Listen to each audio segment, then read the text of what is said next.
Hello everyone, today we talk about Western knight armament around 1290 AD. So looking at essentially what the typical look of a man-at-arm of the time, talking about Western Europe fundamentally, would be. We already made a video about the awakening of medieval armor in fact, in Western Europe exactly at this point. We commented on a specific evidence that we will come back also today on, that is the seal of the Ferrarese Guild of St. George, datable in fact exactly around 1290. There are a lot of interesting considerations about this time in history.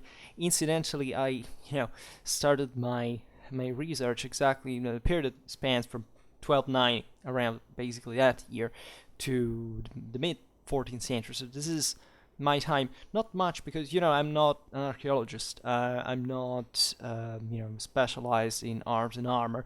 I just learn about it for need for all the very complex picture of medieval warfare that I have to compose every time for this. Essentially, even you see it even on Schwerpunkt, to create a diachronic comparative understanding of the art of war throughout the Middle Ages and beyond. It is important to me because of a series of reasons we will explain now. Because the end of the 13th century in Western Europe is pointed out as the moment in which knightly armor was fundamentally increasing in weight steadily. Right, this is a trend that had started from before, right? Especially in the 13th century, that is more evident. I don't know, there wasn't a dramatic difference in equipment from, let's say, even an early 13th century knight and, I don't know, a Carolingian cavalryman in the essentials. When we speak of arms and armor, this fits for most people into a sort of technological problem. That is to say, what is that as a factor made warfare change, right? Is it how different the single armor piece actually was? Look at that, the stirrup of. That's literally the least important of the whole aspect of the whole story. It's obviously about the Clausewitzian Trinity and all that stands not just behind the military, but also the political and social dynamics that we have to consider in here.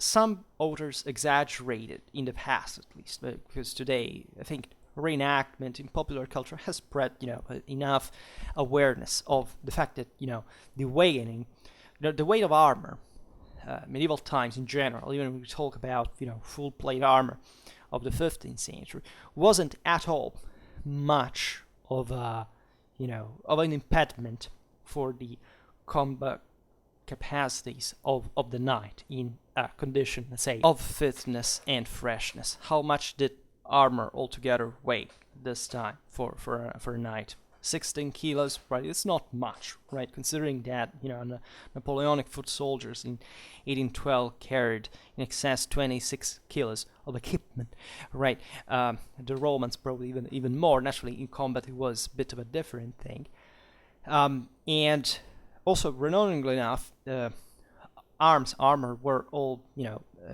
ergonomic, anatomically properly calibrated in a way to be perfectly effective, perfectly handy, perfectly to maximize essentially their effectiveness in cost-benefit ratios in combat, right? Which is definitely an exhausting thing, and that's what altogether actually wore out these people at the end of the day.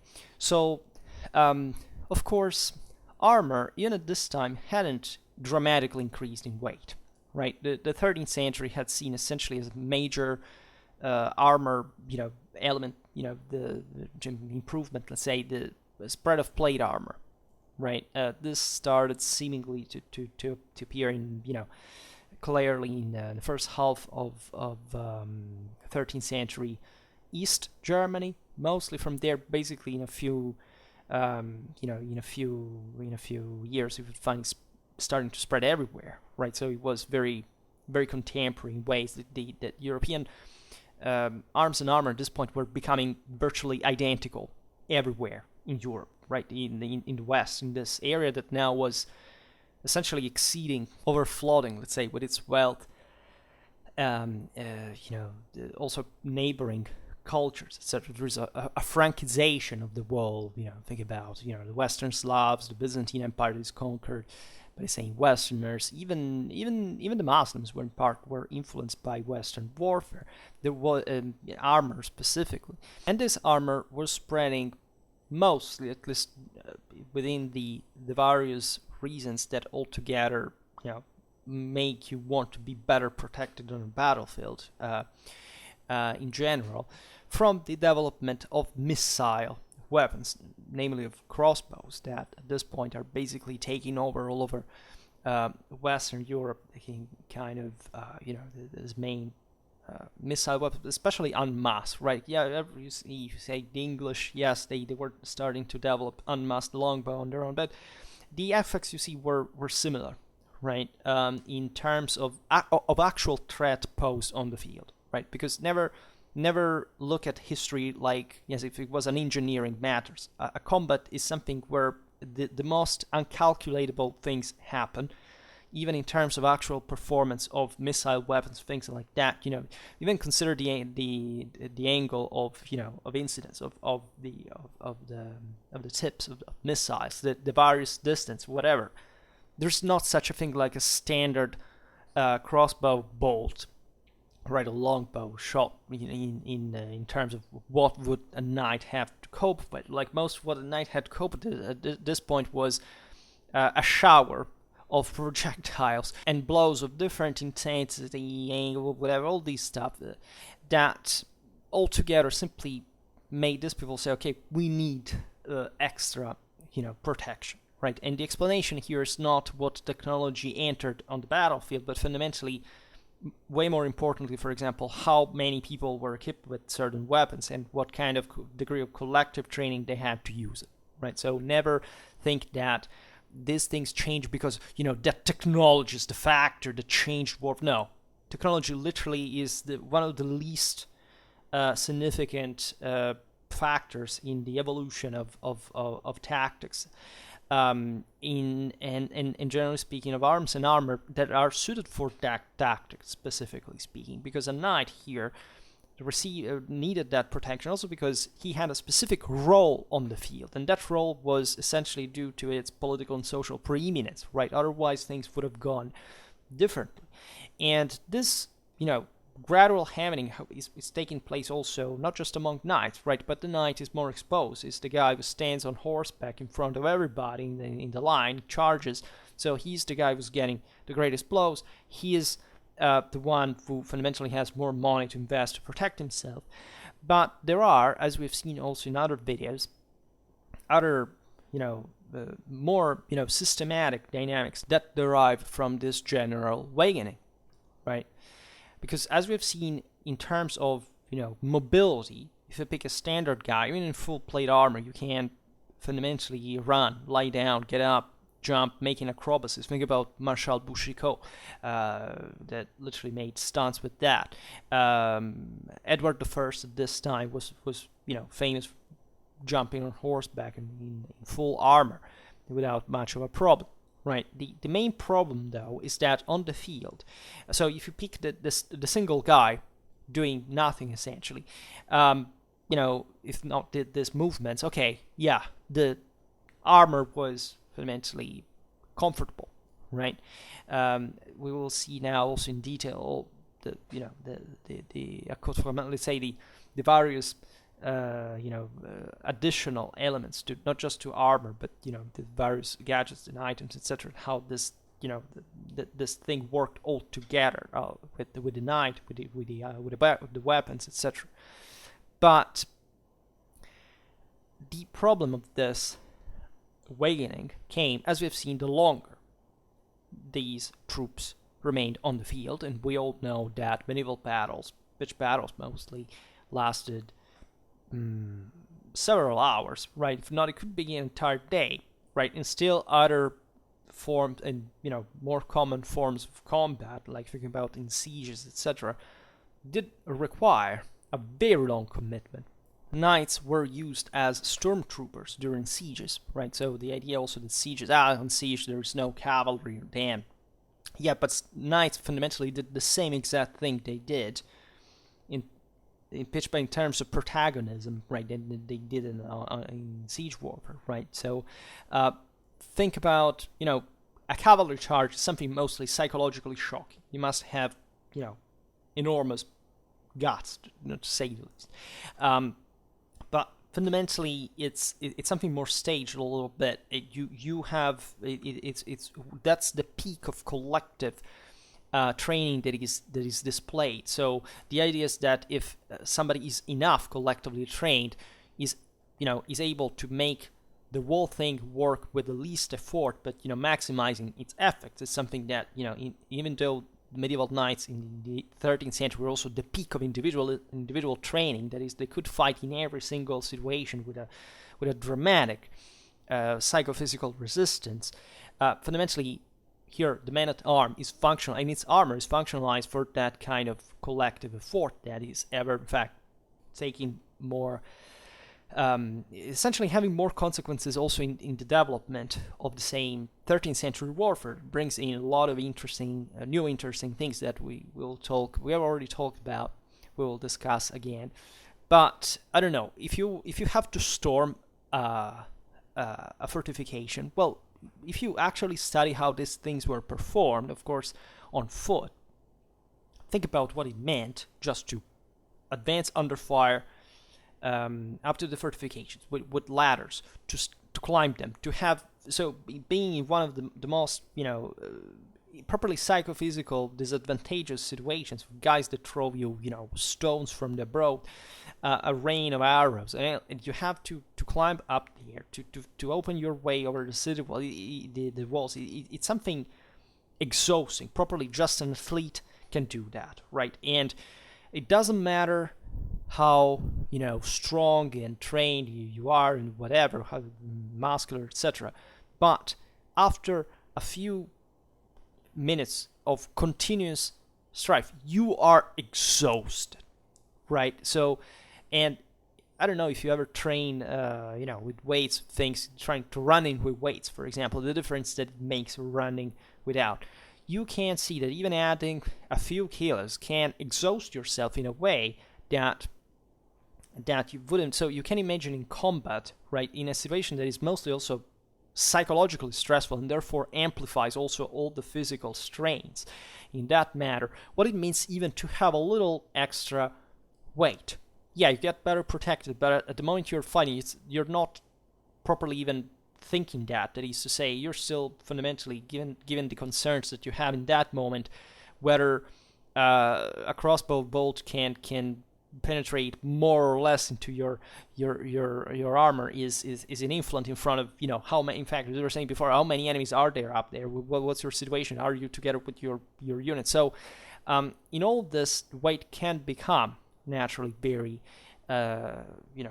more straining, and this doesn't happen. Of course, this was done in gradually, properly, considering the cost-benefits ratio. This armor evolved, like basically everything you find on battlefields, generally speaking, is compared to any other human environment, is properly the most calibrated in terms of cost-benefit ratio, right? So it's the most rational thing that you can find in human activities, because of the obvious stakes that there are there, that is human life, and much more, right? Because here, as we've seen, it's not much about the individual anymore. It's about the group. Well, this is essentially a mathematical equation. You can have a single guy loaded with now extra armor, right? And that is going to have a minimal strain on him. But if you start summing that together with all the things, that is his combination with a horse, with other men on other horses, in a formation, must maintain cohesion, etc., whatever, on the battlefield, you realize that system, mathematically speaking, is much more prone to chaos than the individual guy by itself, right? So even if you add a tiny bit of weight, all what that is going to affect in terms of the the guy, psychophysicality, the horse's strength, whatever, all this stuff is gonna create ever more factor for chaos, right? That you have to compensate for with an ever greater investment in the military, right? And this also, which means properly you have to have properly more trained individuals, stronger individuals, properly from a psychophysical point of view, ever more collective training, right? Also, this cavalry unit, as we have described it, will have to, as we've seen, it will be ever more difficult for it to be fluid on the battlefield, right? Knights from the 11th to the 12th century were much more even individualistic because they were simply much more agile at certain levels.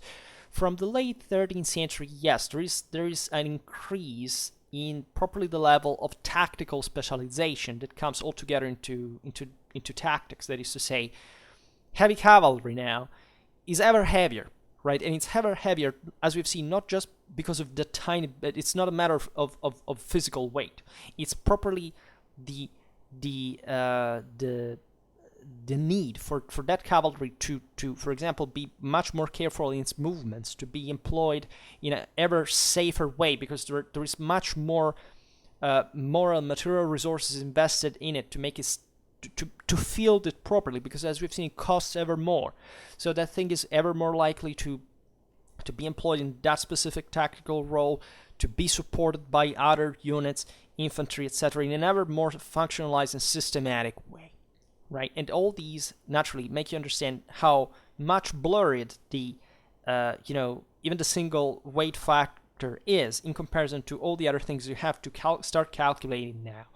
The result being, though, that battlefields start becoming much more loaded properly in kinetic energy. That is to say, the strengths involved are increasing, and that's why something much more iron controlled must be enabled to happen there. This is reflected properly in the structuring of command structures, in the properly in the increasing cost of war, right?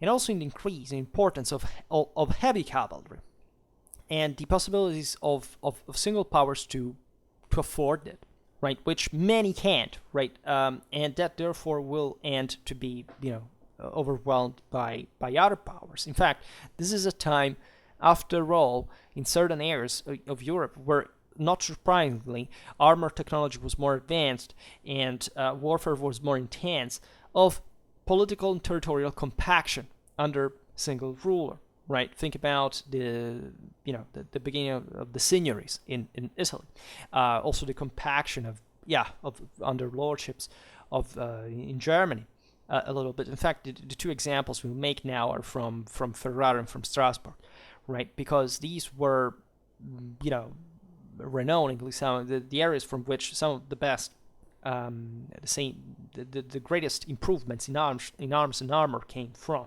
right?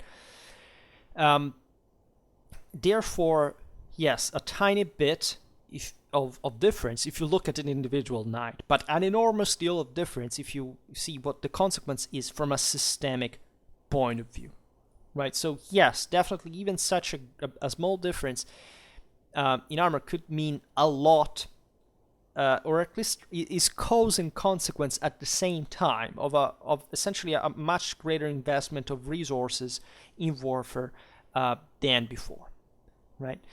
And so there are also contradictory examples. Like from one side, we've seen there are knights that can do stunts loaded in armor.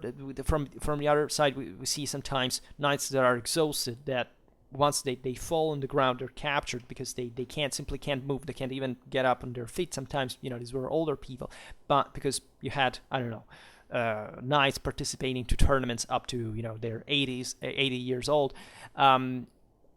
But in general, the question is that if you are psychophysically exhausted, as it happens at the end of every combat when the unit is spent, yes, you can't get up because you have armor on, because that armor is still a bit extra strain on already a devastated individual, right? And what you have to think here is not to calculate as, a bodybuilder can make it because man, it is stronger.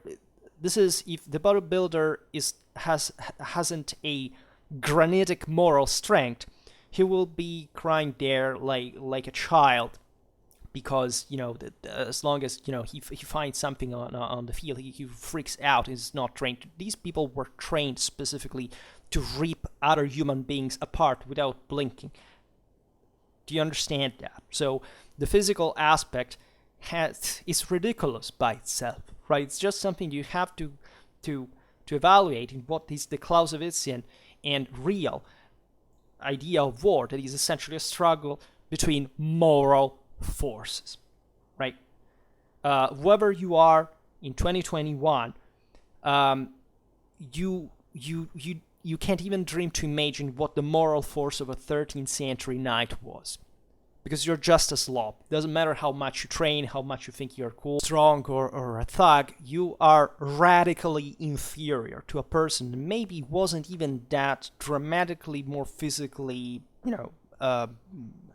properly strong than you, but had a mind that could achieve certain things that you can't even dream of, right? Because he had properly the knowledge, the motivation, the technique for it that you can't even dream of, right? So never think that as a certain type of historical reconstructionism wants to be, make you believe like as if, wrestlers now are, or football players is what fundamentally knights were, right? Being strong and tough was important for them as well. Even anthropometrically speaking, we see these were often, like cuirassiers, who were strong guys indeed.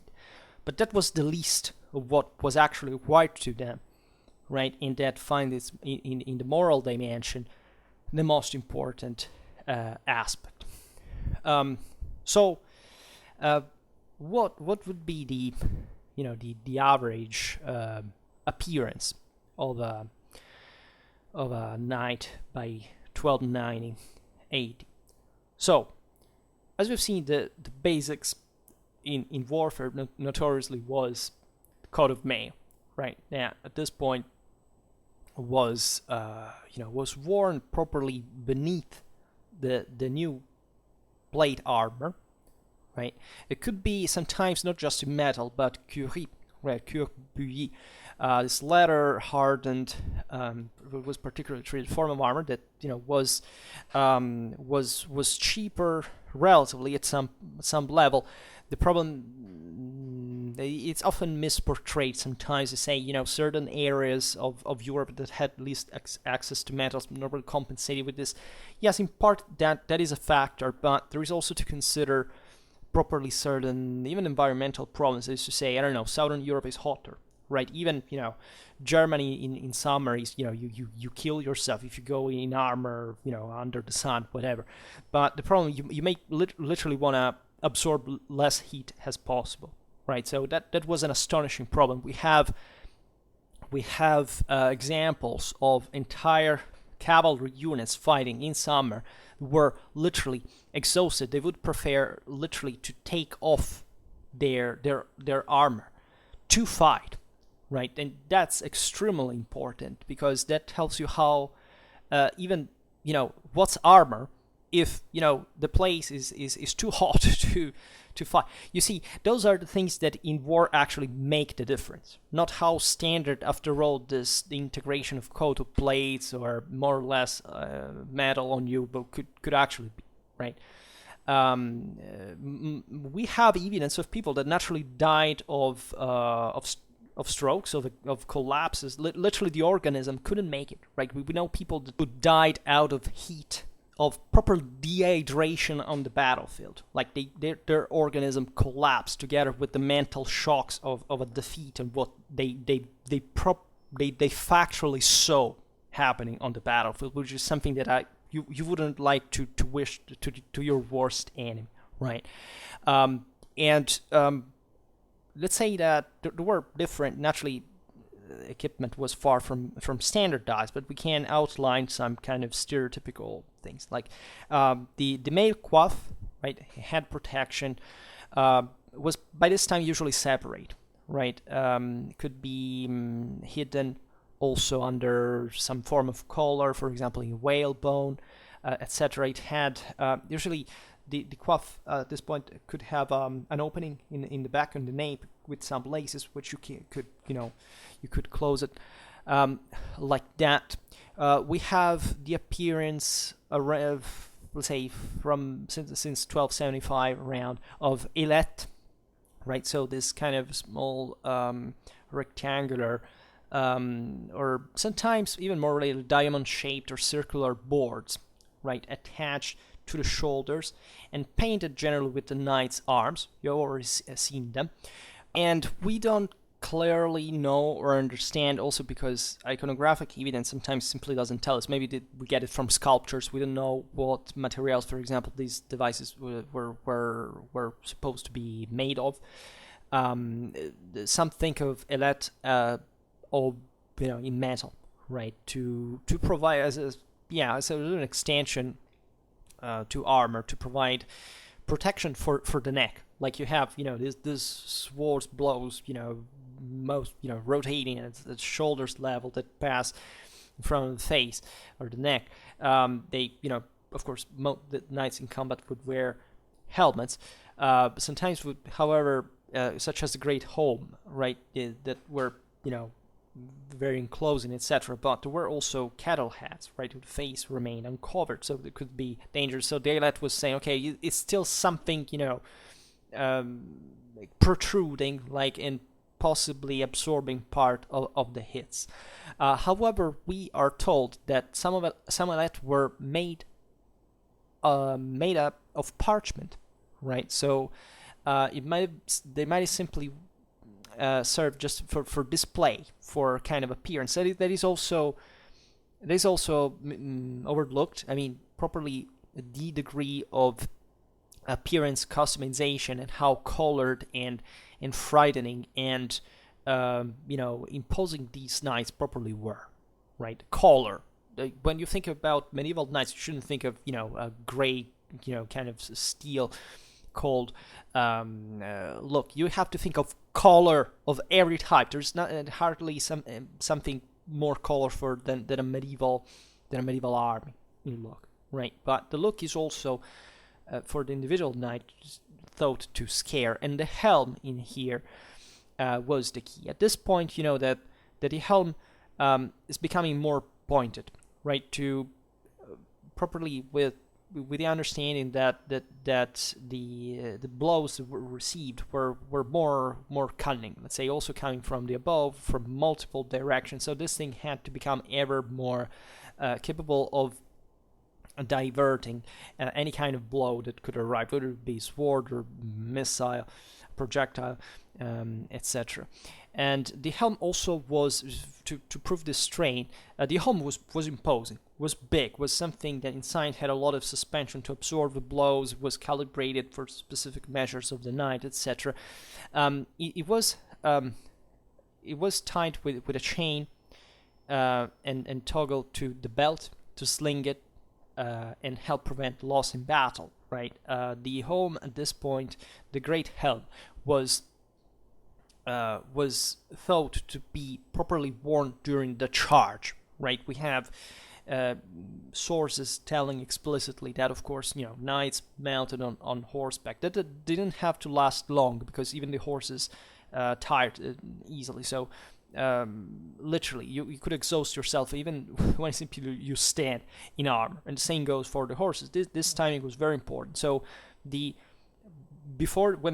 the order of the advance, right, what was given, not even the knights marched still without the helm on, right?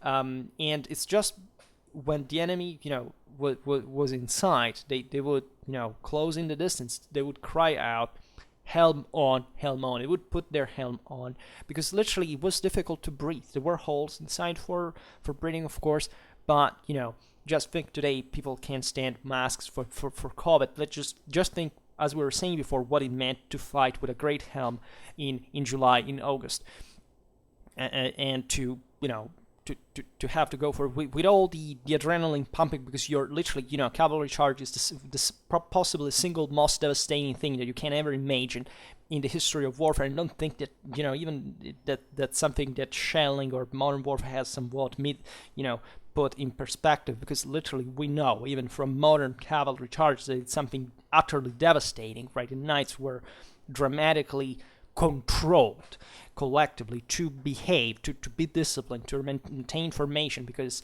the easiest thing to do there is to break your nerves and do something so stupid, that is to say, to launch yourself alone against the enemy, right? It's like, when the World War the First soldiers were happy to attack, to go against machine guns, because it was much better, psychologically speaking, than remaining waiting for it. It's better to die immediately, right? So there are, in medieval warfare, important battles that the fate of the cavalry charge, because the unit was too inexperienced, and they had to run, right? Whereas charges were something very slow, right? Sometimes historically they charged literally at pace.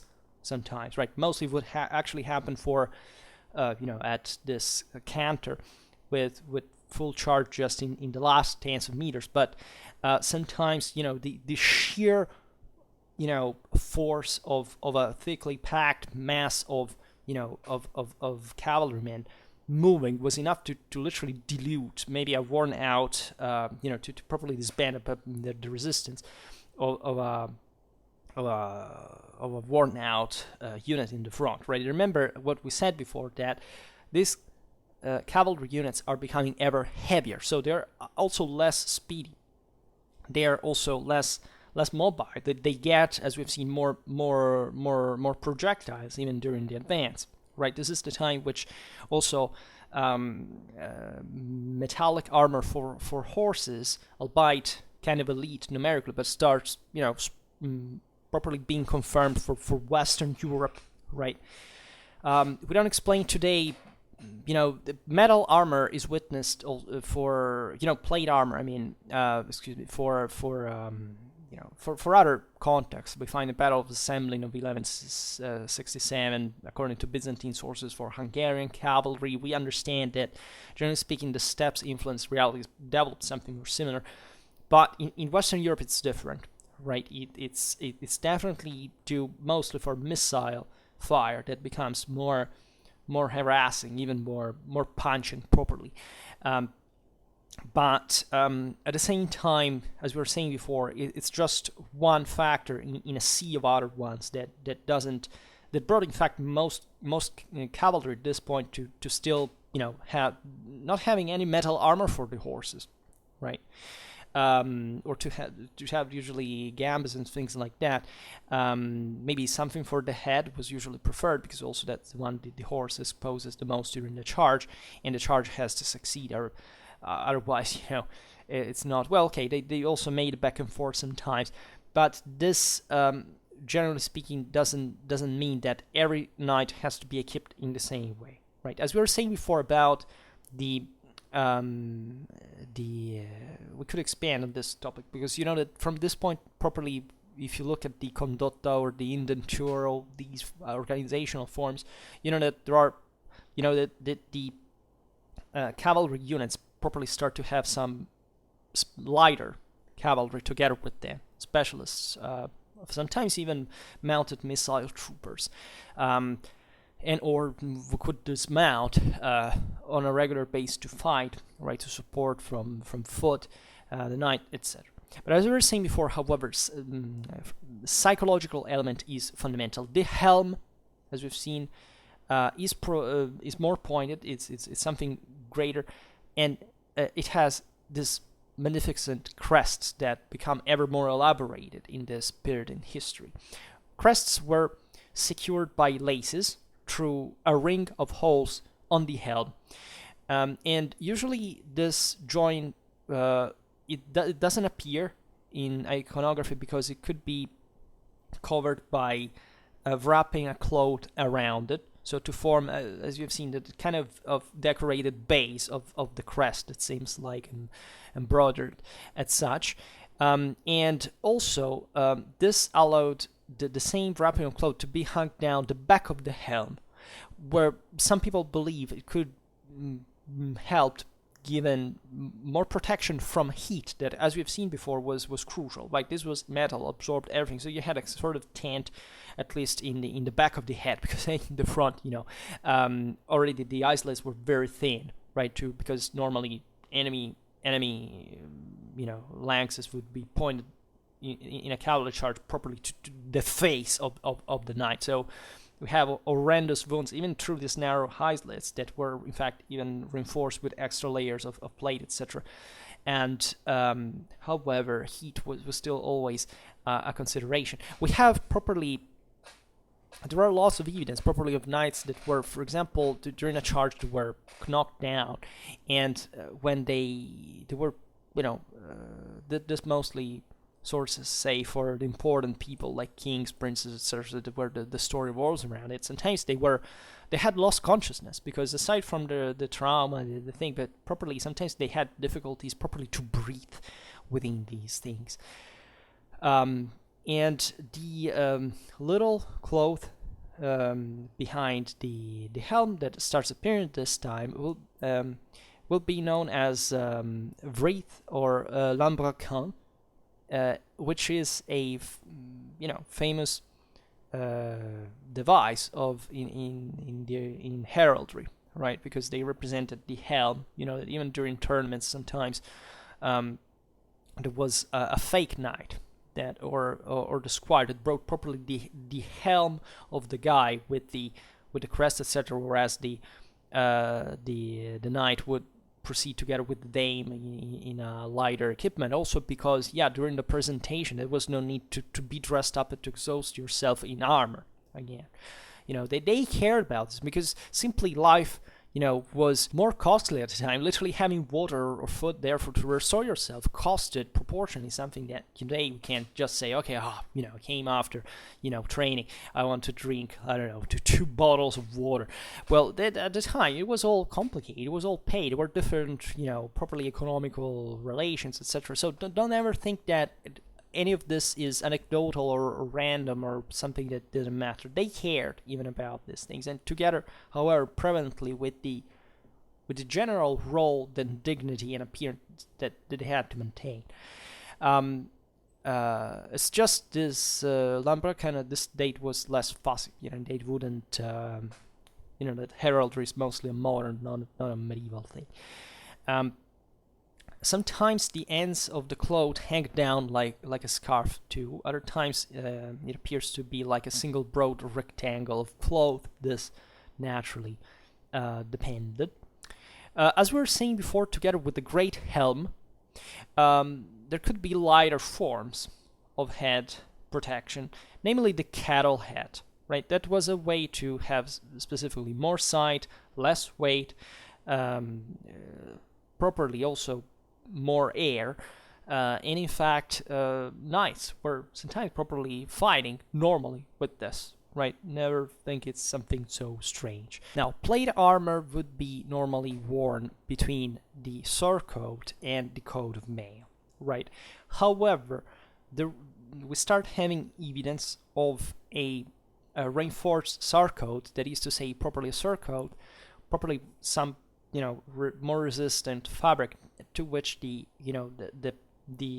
plate armor, that it was essentially all rectangles of plate, essentially closing mostly your abdomen, right, all around, and the plate was flexible, right, because it was tied to the surcoat, and it adapted to the waist. It could be closed with stripes behind the back, right? So in other forms were instead, just the simple belt of plate armor closed by itself. Instead, some, surcoat could be properly built like that. Gauntlets could be made in plate, sometimes in whalebone plates, specifically. The sword would be, secured to a scabbard by 2 laces, right? At least there were different ways, actually. Would be one at this point, 1.5 hand swords, the Great Sword 2. Here it's the moment in which properly double hand swords start coming around. Properly also in here because armor was becoming more structured, and the plates had to be properly smashed. They were usually riveted, so the how the sword evolved at this point with the barycenter that is shifting towards the hilt, right, while the point gets sacrificed the reach of the cut, but still confer at that point of the barycenter where it's going to hit more force, is going to in fact destructure the armor that way. Whereas if you want to hit into to properly to thrust, you use the spear most like in a a more surgical way. That is to say, you spot those few points where where armor was weaker, you thrust into them in a more precise kind of hit. So much that would be side weapons, such as the stalks that were if you look even at the pictures and here, sometimes the fight among knights was very physical as well, right? It very they grabbed each other, brought them down from the horse, etc. But they properly also tended to close in to stick their stalks into the armpits normally, or the neck, these areas. Also, normally this is properly knights do this because they are the ones that have enough protection to come close to dangerous enemies. Lighter troops will not. They will prefer pole arms for that, but to remain at distance. But at this point, the cumbersome equipment will at some point will be dangerous also for the knight himself. As we've seen, he's exhausted. Also, normal commoners can grab the guy and killing him with stalks. In fact, there were normally the light infantry sometimes supported cavalry charges by getting under the horse's belly to disembowel them, and all this stuff. So it was rough. It was really something gruesome and merciless and very physical in all ways. The cavalry ranks at this point is also undergoing some changes, right? There is an example from the early 14th century Manesse called that shows an early handguard or vamplate, right? This actually had started appearing since the early 12th century onwards, right? But they were relatively uncommon until the 14th century. So even in here, ulterior protection to the hand, etc., reinforces the picture of a ever more kinetic battlefield for which protection was increasing at all levels. We've seen also with the gauntlet, armor was getting really more sophisticated. In all this, the tendency of the shield is to shrink, as you see, because the more armor, the least you need a shield, right? The trend with the hyper specialized knight that has ever stronger arm, a larger sword, it's that the tendency towards the elite of that, but also more other kind of weapons start spreading. It's also among the infantry, kind of tin openers at this point. We are just a decade before the great series of the victories of infantry of the early 14th century that had already had its prodromes in some areas of Europe still. Now, one very interesting evidence from exactly around 290, as we were saying before, is the seal of the Ferrarese Guild of St. George, right? In Ferrara, in the Po Valley. Lombardy in general, as you know, was and would remain basically the most advanced and center of production of arms and armor in Europe. Right, they had an enormous amount of. So the greatest technological advancement here are fundamentally, right, properly a technical point of view. Here you see even the presence of certain items that predate what would be seen elsewhere in Europe at some point. The German origin of the coat of plates is also very interesting, but we don't know exactly why it happened there, especially in this easternmost area. Some have said that fundamentally because it was the frontier with the Slavs, and the Mongols had arrived at the gates of Germany, so there was more archery there. So the Germans copied some forms of Slavic armor, such as the Polish, so-called Polish belt, that was apparently in organic material. That the Germans made it in metal. This kind of armor, especially properly if you see it from an anatomical point of view, it basically protects the abdomen. So it's an area that is naturally exposed to enemy fires. The trunk, it's where you're going to be hit in a likely, but especially from the side, from different directions, because these armor, this plate armor now covers the wall all around the knight's waist, so trunk, torso, and the look at what the Polish and German crusaders suffered at Legnica and against the Mongols in these tactics where they would basically be encircled, arrows raining from everywhere. So yeah, it may be an explanation, but as we were saying before, plate armor basically spreads homogeneously all over Europe. So Germany just appears first. And there are certain tactics that, usually, for example, the Angevins, during the battles, for example, of Benevento, seemingly had preferred properly less weight to get rid of Manfred's German mercenaries. They used to say famously, these Angevin knights with maybe cattle helmets, less, plate armor, would prefer stocks to grab this, cumbersome, heavy, German knights with great helm, with plate armor, and simply, massacred them by, stabbing in their armpits, right? So that's also kind of a mechanistic explanation. But I'd say that there were different, as we were saying before, there were different tactical options now that were diversifying cavalry that, however, in Europe would take fundamentally an homogeneous trend as well. The same heavy type of knight, of course, existed in France, in Italy, and these areas are all blended together culturally, from a military point of view. So lots of things are going on, and especially, as we were saying, in Lombardy, there are some of the most fascinating things, but also in Tuscany, are happening from the same date. Around here there is the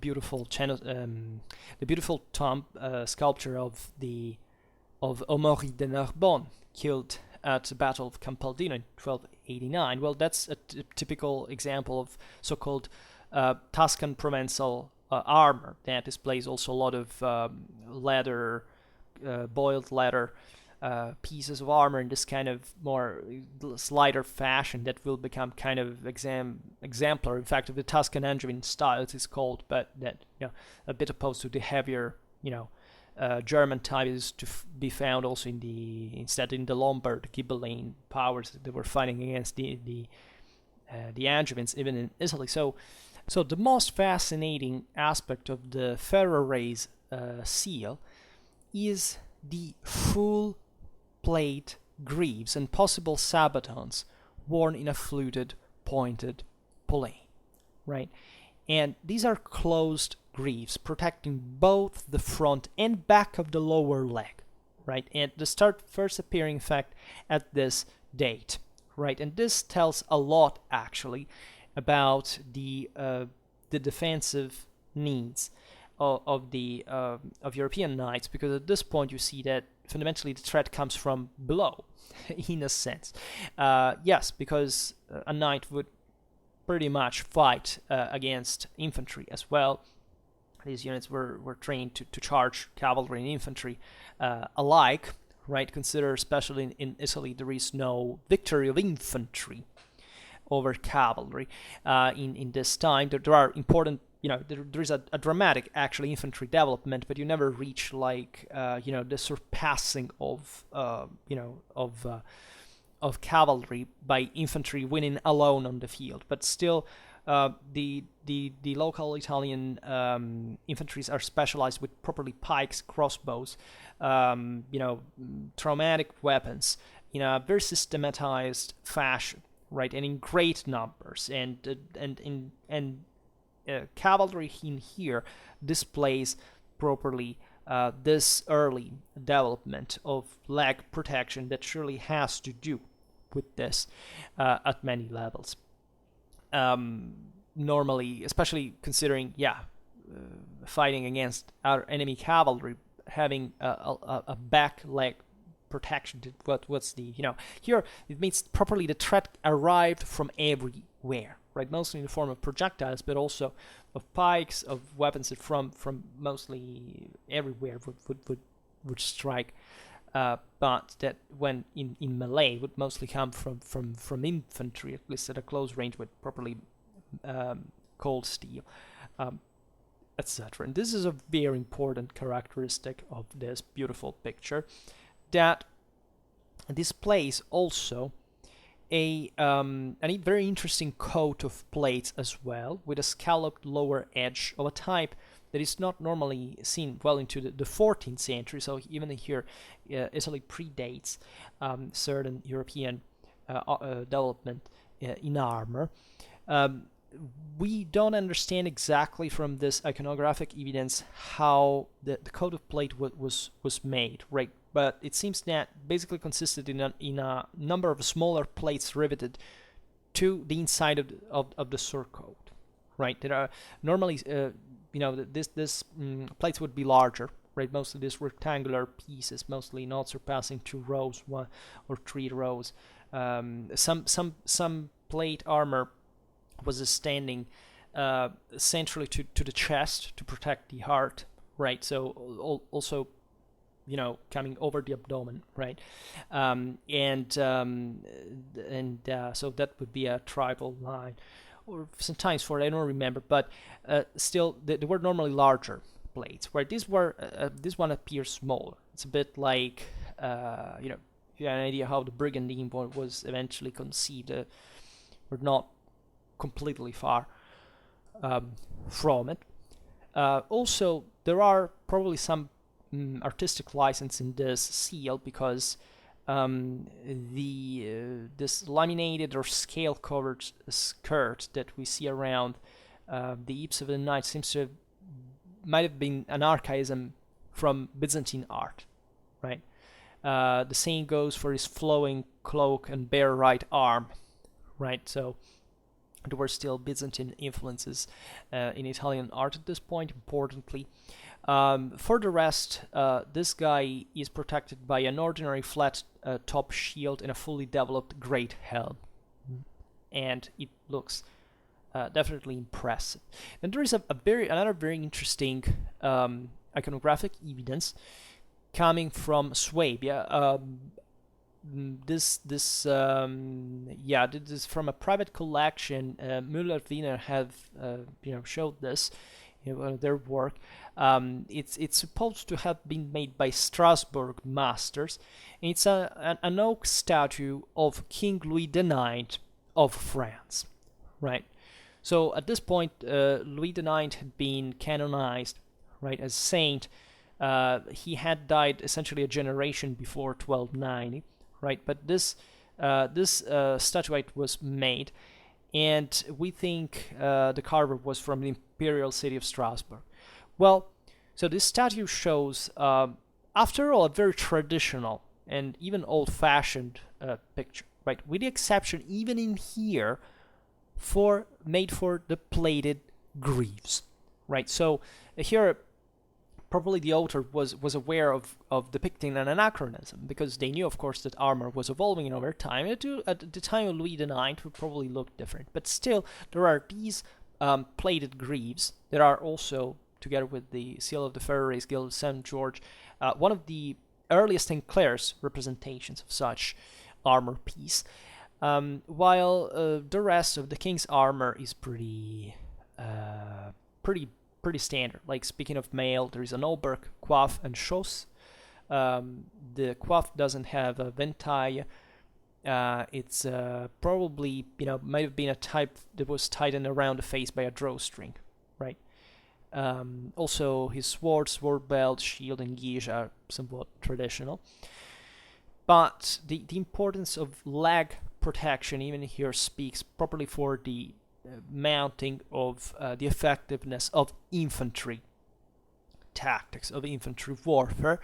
And in fact, it's an interesting evidence for such prodromes. And that's pretty much it. There would be naturally searching for other evidences, plenty of that, but we try to keep it short in these videos to be a bit more, to make a point about certain things, but always remembering, as we were saying in the beginning, that here, yes, there are important differences, important markers, indicators of certain, defensive needs here, armament needs, but at the same time, the development of armor is very slow, right? It would have been strange, especially in the more provincial areas, to see knights equipped with stuff that you could say, wait, that's kind of, 12th century race kind of helmet or things like that. Yeah, there could be some kind of things like that.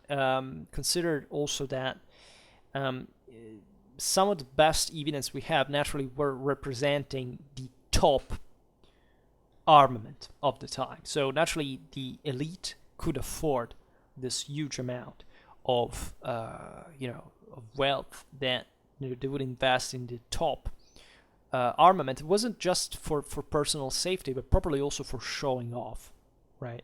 As it would become later with a bit more of a distinction for parade armor, that however you may even still wonder how actually parade design it was. There's surely some also use them in combat. And don't think that a battle is a place where you would simply make economy in saying, okay, well, this is this gear is too costly, I will spare it for the battle, because you can do it for a small engagement. But if it is the big battle of your lifetime with tens of thousands of troops in it, what you're putting at stake there, it's makes even the cost of a knightly equipment irrelevant.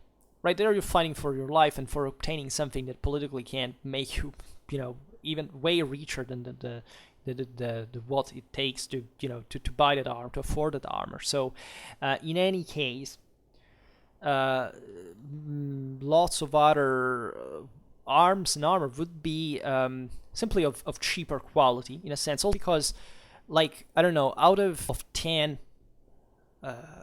arms and armor done well, like, just one would be top, right? The other 9 would be so-so, sometimes even not coming out so well, right? But you would always find the guy who say, okay, well, if it's cheaper, that's how much I can spend, I will buy it, right? And yeah, that often happened. Properly consider also that armor specifically required a much greater work than any other piece altogether. So it there are also different standards of production, etc. So we see this, and it's interesting that this first evidence is from productive areas, right? For example, the greaves, they are impressive, right? As especially the one from Ferrari with the double, protecting both the front and the back of the lower leg. It's very modern, right? Because armor would evolve towards that, as during the 14th century. Alright, so for now we stop it here. I just hope that you enjoyed this video. If you did, please share it, otherwise leave a like or subscribe to my channel if you're interested in my upcoming content. And for now, I thank you heartily for listening to me. I wish you a nice time and see you next time. Bye.